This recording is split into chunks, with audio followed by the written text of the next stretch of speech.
Welcome, everyone.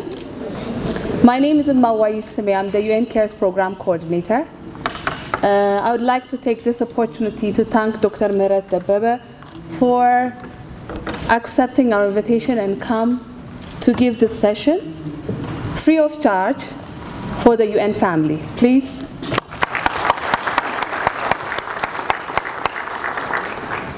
I've always said this. I'm the screensaver. There is always a task force member behind me, so I want the task force members to stand up and wave for everybody, please. Sister Alamo, come on, come on. And next, I want to thank the UNCG, UN Communication Group, for the announcement, for the graphic design and everything. Then I'll give the floor to Dr. Grace, who is the Chief Medical Director in UNHCC. Before I continue, I want to welcome our guest speaker, Dr. Mehiret Debebe, whom I actually tried to find out much about him this morning. And I found myself on YouTube. And what was interesting is he just kept on talking in Amharic. Then I said, okay, Dr. Debebe, thank you for welcoming me into the Amharic classes. But what I also discovered about him was I saw something transformation, mind transformation. And I clicked on that. When I opened it, it was all about God, God, God, God.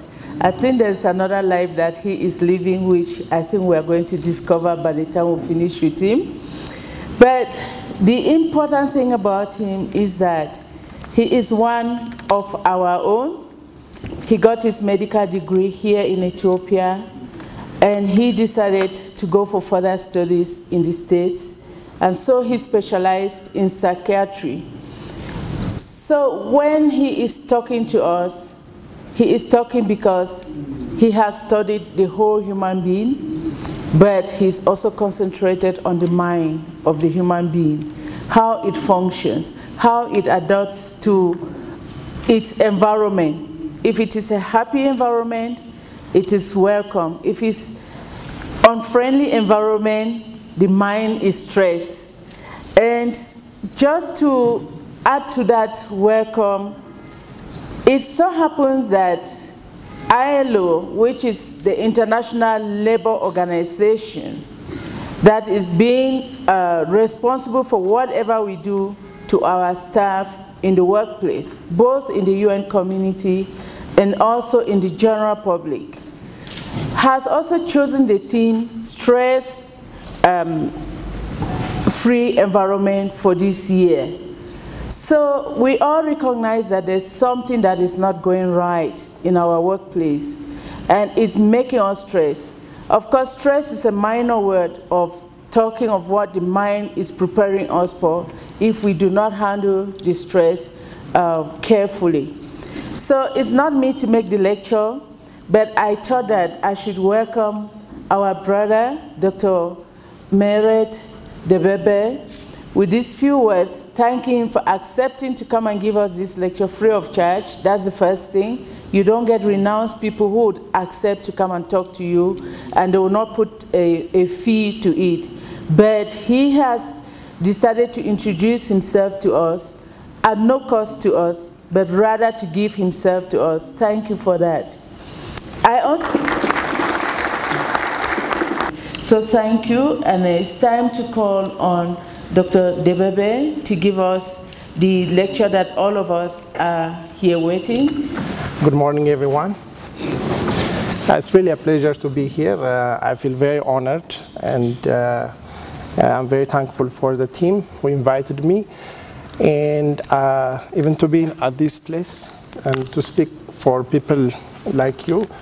It's unthinkable, but I'm very grateful, and hopefully it would be stressful for all of us. So I'm going to actually talk about stress from more of challenging the status quo and how we think about stress.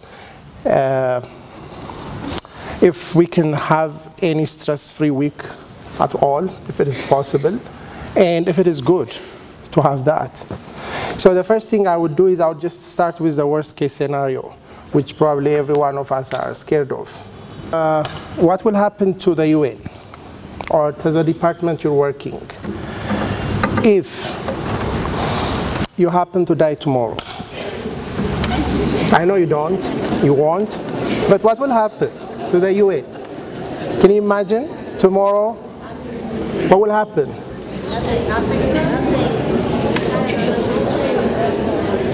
Is everybody saying nothing? Okay, how about to your department? Nothing? Is that how you are living though? Okay. What will happen to your friends? Your best friends? Nothing? Again? Are you sure? Okay, I can hear somebody saying they get devastated. Everybody agrees with that? Your family? They get devastated. How about after 5 years? What happens to your friends? You don't want to think about that? They're gone. How about to your kids, those of you who have kids? After 10 years, what will happen to them? Nothing. They don't forget you, but they don't think about you every day. And eventually they will have kids and they move on. And what will happen to you?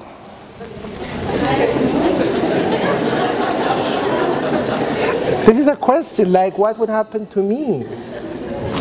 Everything happened to me. Nothing reversible. Nothing reversible. But do we live like that? So who is the most important person as to our life is concerned? Your kids? Your family? The UN? You? Okay, let's change scenarios. What will happen if you're stress-free, if you're happy, if you're prosperous, if you have everything you want, life is perfect? What will happen to the UN? You said nothing? At least something must happen to your department, to your family, to your kids, and to you. So I think one of the problems with our life is we think reverse. We want to make the least important the most important without knowing it. We live as if we carry the UN, and as if the UN won't be here tomorrow if we're not here. But believe me, everything will be the same. If you want to know the truth, think about your friends who passed away or who got deceased 2 years ago. Things are the same. For your information, things would be better.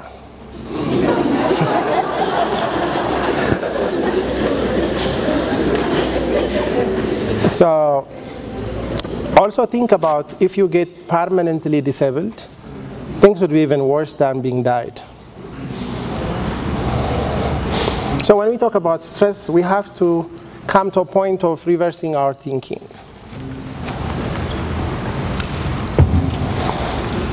So, can you see this? People chasing a chicken. Anybody who have chased a chicken? I'm sure after a few weeks, some of you would do that. And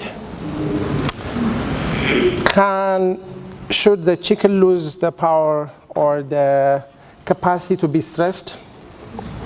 If the chicken loses the capacity to be stressed, what would happen? That will catch her, or catch him immediately.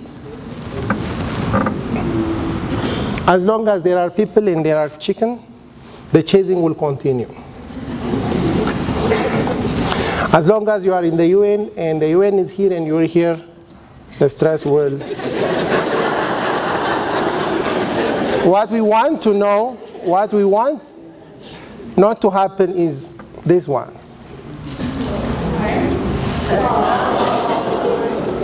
So what's the difference between the first running and this one? You've lost a lot of things here.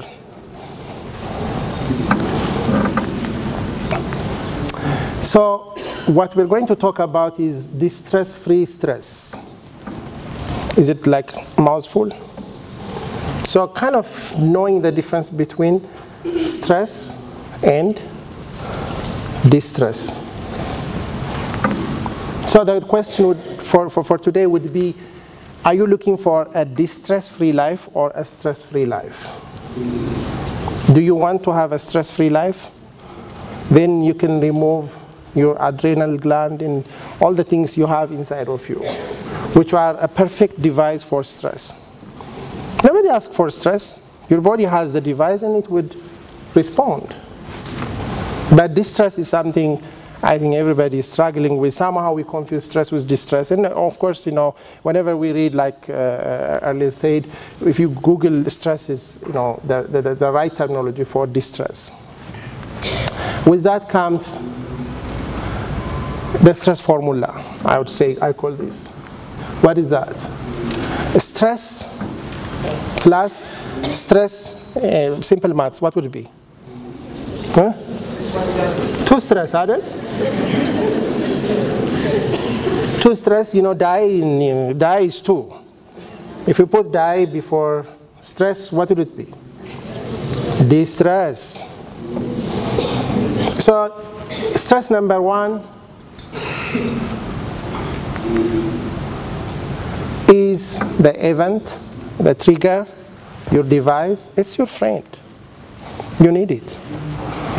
It's not a problem.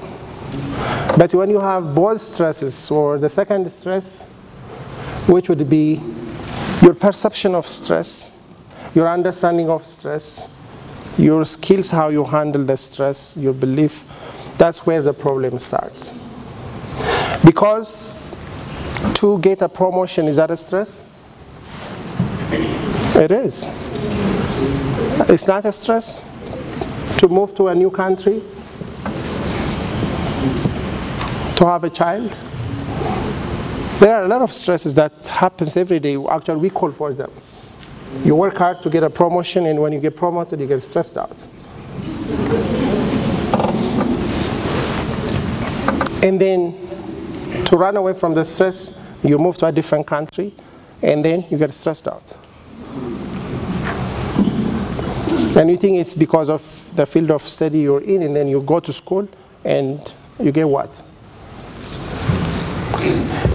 So now, the question would be, can we live a stress-free life? Can we have a stress-free week based on the definition we're having? Or are we talking about distress? So what changes stress into distress? One, stress is an emergency device. Whenever something is new, something is a danger, not necessarily a danger, something really demands change, then that device would be activated. So when a stress is accumulated, then it would change into a distress. If you don't keep it, piling it up, it won't be a distress. So one is distress is accumulated stress. The other thing is, if you have that habit of, setting yourself up for, recurrent stress, if you don't deal with things on time, properly, thoroughly, then that recurrent stress starts to take a toll on you. And the other thing is a very protracted stress, because this is an emergency device. You can't use it like for 2 months.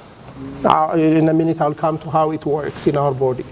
The other thing is, there is these two things, vulnerability versus resilience. Resilience is your capacity to endure, go through, and keep your integrity or your wholeness after going through a stressful situation. Whereas vulnerability is the opposite of that. So we come with a package of skills, either which would put us into a place of vulnerability or resilience. Some people go through, like for example, if I put you in the same stress, would you react the same way? Some of you would cry, Some of you will laugh. Some of you take it as an adventure. Some of you will start to curse. And then we all react to stress differently. So that depends on the stressee, like you, having how you use your device of stress. So stress management is how can we adapt with the external and the internal situations and make the best out of every experience we encounter with. Like for example, when you come from work, starting from the time you wake up, things happen.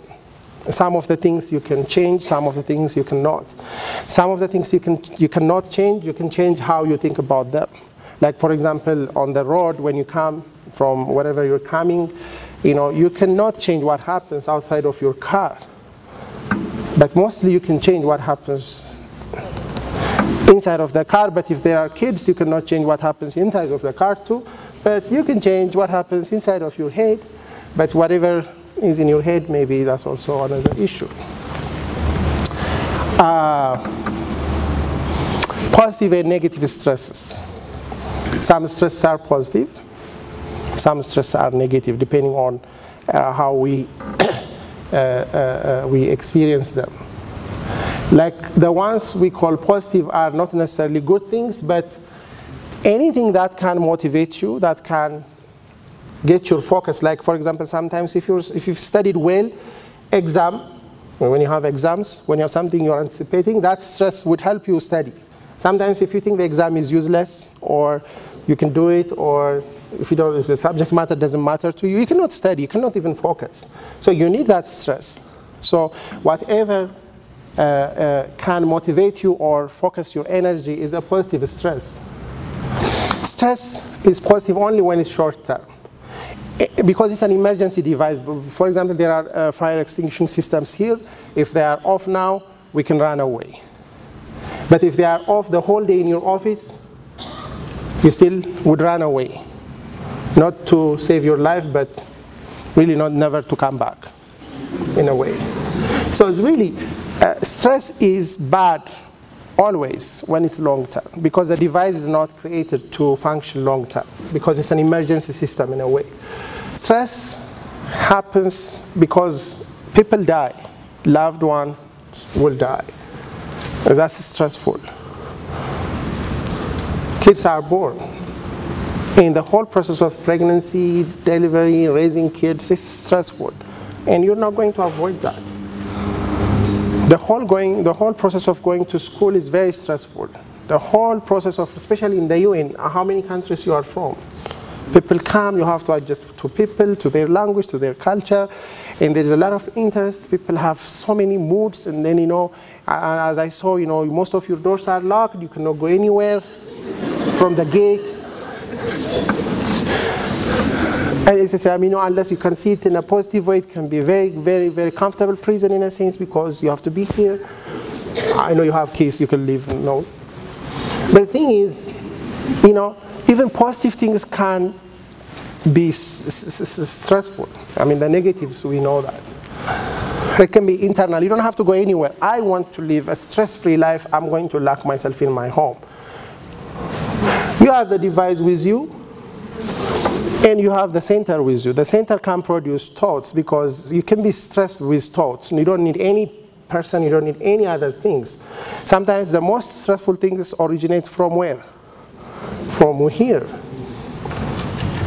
I'm a failure. This statement can stress you out the whole month. You don't need anyone to call you. So long as they know how to manage their stress. So it can be anywhere. So sometimes people think it's their workplace. Partly it is, and the workplace has to take its share of responsibility. But I think, end of the day, it comes and boils down to who we are and how we handle what happens to us and in us.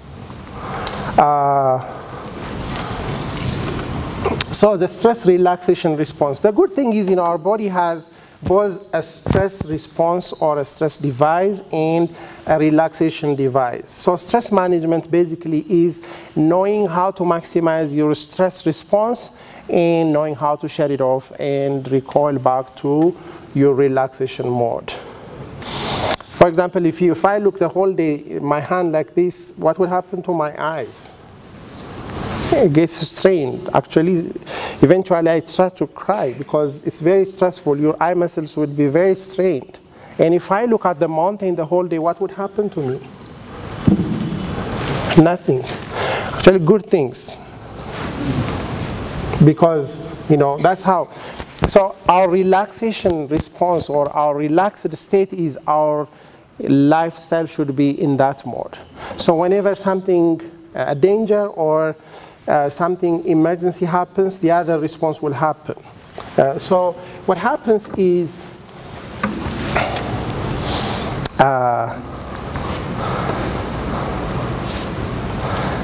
you have different systems in your body. The first one is the adrenaline, noradrenaline, this powerful neurohormone which would activate everything, which would make your cardiovascular system to work hard, your whole body to focus on the danger, on the problem, and also kind of would shut off the other system so that you can focus. So, and the cortisol, basically what it does is it mobilizes every resource you have for the stress. You need a lot of glucose, so it would avail that. The insulin system will be shut off. And not only that, when you are in danger, do you need to reproduce? Do you? You don't need to, your reproduction system is not needed. It's a peacetime device. If it's a device, the whole thing. That's why when you're in a stressful situation, people get even if it's long term, they get infertile as well. Stress is one of the major causes for that. Do you need your immune system?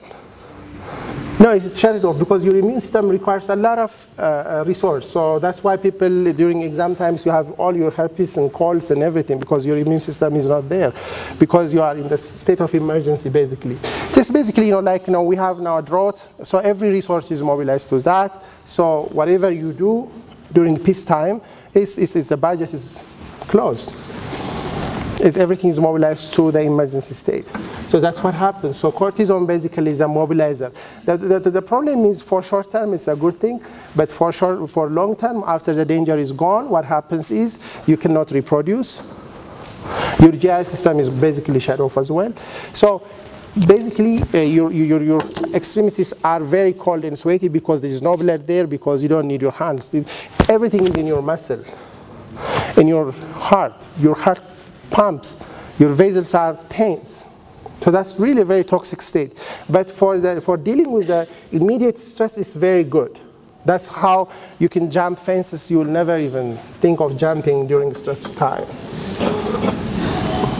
If a lion is chasing you, and if you see a beautiful woman on this side, and if you see a high fence on this side, which way do you go?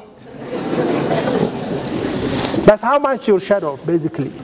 And then imagine living like that for 1 year, because some people do that.